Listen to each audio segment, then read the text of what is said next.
Have you ever wondered what a man truly gives when he sleeps with someone? It is not just the body, nor performance. What he offers, without realizing it, is the soul.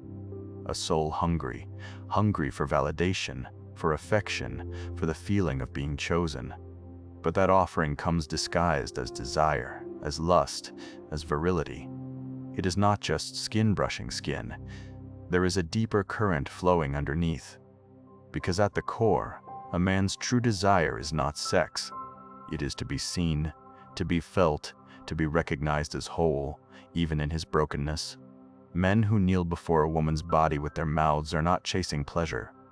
They are chasing the affection they never received. It looks physical, but it is spiritual. It looks like lust, but it is ancestral emptiness disguised as power. When intimacy is real, it exposes the theater of performance and the fragility behind the armor. And it is in that brutal moment that Jung's psychology reveals itself. The body as oracle, the shadow as mirror, but only seen by the one brave enough to pierce through the mask and dive into the cutting truth. Carl Jung never saw desire as mere instinct. He saw intimacy as a channel between worlds, the conscious and the unconscious. He said every act of intimacy reveals more than it appears. To him, desire is not born in the body. It is born in the psyche. Every movement, every impulse has roots buried deep in the unconscious. Sex is an exchange of energy, of shadows, of intention. And when the wrong woman enters your life, what should have been pleasure becomes physical, emotional, and spiritual drainage. In this video, you will understand why so many men feel empty after sex, why there is a fatigue that does not come from the body. It comes from the soul. Because every time you surrender without presence, without real connection, you are trading pieces of yourself for crumbs of validation. The female body is a temple, but so is yours. And when two temples meet without consciousness, energetic chaos is born. You are not just having sex, you are opening portals. And not all portals lead to safe places. As this journey unfolds, you will begin to see what has always been there, but no one ever taught you how to decode. When a man truly surrenders in intimacy, he does not just show his body. He reveals hidden parts of the soul, the fear of rejection, the insecurity he masks with strength, the silence heavy with an invisible past. Visceral intimacy is not about sex. It is about feeling naked on the inside. Because it is in that glance, in that pause between touches, that the invisible child appears. The one who only wanted to be loved without having to earn it. And that is more terrifying than any physical nudity. How many men in that moment of truth crumble on the inside, while their face remains firm? The mask of the strong does not fall through yelling. It dissolves in silence. A single touch can awaken the echo of abandonment. A small gesture can expose an emotional scar he never learned how to explain. Jung said, "The unconscious is always speaking, and in intimacy it screams." The body becomes the stage where the soul performs its hidden pain. This is why many men pull away when they feel too close, because facing intimacy means facing the emotional mirror. And not everyone is ready to see who they truly are. The collapse of masculine strength does not begin with a crisis. It begins with a single touch that slips through the cracks in the armor. And when that happens, something inside begins to awaken. But that awakening is only the beginning. Most men grew up believing that giving pleasure was a matter of technique, as if it were a performance. Do it well, impress her, prove that you are enough. But real desire, the kind that connects, the kind that touches the soul, goes far deeper. To give pleasure can be a spiritual act, a way to access that forgotten part of yourself, the part you buried long ago. Because at the core, every man carries a soft, delicate side. One the world taught him to hide. Jung called that the feminine within the man. And the paradox is this: when a man truly surrenders in intimacy, he does not just touch her body, he touches that hidden part of himself. Sacred pleasure is not about control, it is about overwhelming presence. It is when the body becomes an oracle, an emotional mirror where he sees himself with no mask. And in that ritual of touch, something awakens, something no performance can fake. This is where desire ceases to be just flesh and becomes soul. Ritual sexuality does not begin in the body. It begins in listening, without words, in allowing that exiled sensitivity to rise again. It is not about proving anything to anyone. It is about reconnecting with who you really are beneath the fractured armor. And when that happens, pleasure becomes healing. But for many men, that still feels far too dangerous. Many say they want love, but deep down, what they crave is approval. Desire does not only come from the longing to connect with another, but from ancestral lack. The desperate need to finally be chosen, as if in every relationship, the invisible child inside is waiting for someone to say, "I see you, you matter." And that is where the trap begins. Because when the thirst to be loved is greater than the ability to love yourself, the man begins to shapeshift. He erases himself, he bends, he sacrifices his soul for crumbs of acceptance. Have you seen that man? The one who does everything? Who is always available, always kind. And still, he is ignored. It is not that he is wrong. It is that he is trapped.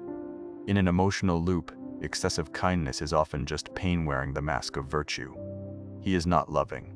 He is begging for affection to the language of performance. And here is where the dark projection begins. He expects the other person to save him, to rescue him from his lack of self-love. But that never works. It takes courage to look inward and ask, what am I trying to prove? Because sometimes that effort to be the perfect partner is just a denied reflection of a self-esteem in ruins. And when the man understands that truth, he begins to dismantle the theater of performance. He starts to access his raw presence, the part of him that does not need to be perfect to be loved. But to reach that place, he must face his own shadow. And it is in that moment that the game changes completely. Carl Jung once wrote one of the most brutally honest truths in all of psychology. What you do not make conscious will appear in your life as fate. And that is exactly what happens to so many men. They believe they are making choices. But in reality, they are just repeating unresolved pain. The shadow is the hidden, wounded, rejected side of the self. It takes the wheel of a man's life without him even noticing. And so, every relationship becomes a repetition of old trauma. A cycle that never closes. This is why intimacy can feel like a minefield, not because the other person is toxic, but because the wounds within are still open. He approaches with the mask of strength, but inside, he is collapsing. He looks to the other for a solution to the existential emptiness he has never healed. In this inner battle, the body becomes either a fortress or a bridge. It all depends on how he faces emotional nakedness, as a threat or as an opportunity for healing. The shadow is not what you hate, it is what you hide from yourself. That fear of being weak, that panic of being rejected, that invisible thirst for approval, all of it lives there. In the unconscious, waiting for its moment to emerge. And where does it emerge? In the touch that triggers memory. In the emotional mirror of intimacy. In the repeated choices that seem like coincidence, but are not. Every man, at some point, will project onto the other what he has not yet discovered within himself. He looks at a woman, and without realizing it, turns her into everything. Lover, mother, confidant, savior. But the problem is not in loving. It is in expecting someone else to fill what is empty inside. That is not love. It is the shadow's projection of ancestral lack. A phantom desire for an affection he never lived. And that projection almost always ends in frustration. Because when you place someone on a pedestal, you are not seeing them. You are seeing the reflection of your own wounded soul. That idealization becomes an emotional prison. Because with the first mistake, the whole castle collapses. The man who once projected greatness now feels contempt. Desire becomes resentment. All because he tried to find outside what he was meant to awaken within. His sleeping anima, his denied sensitivity, his deep inner presence. It is in this desperate search to feel complete that many men lose themselves.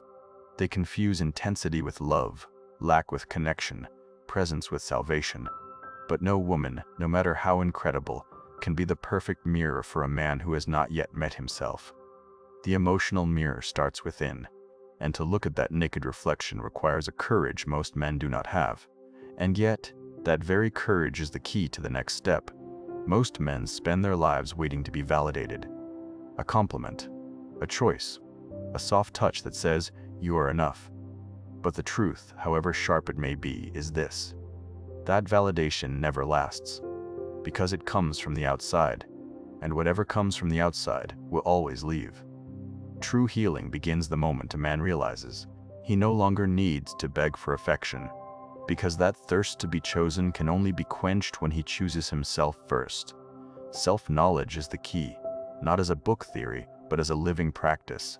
To look inward with raw presence, to listen without words, to face the existential void without running.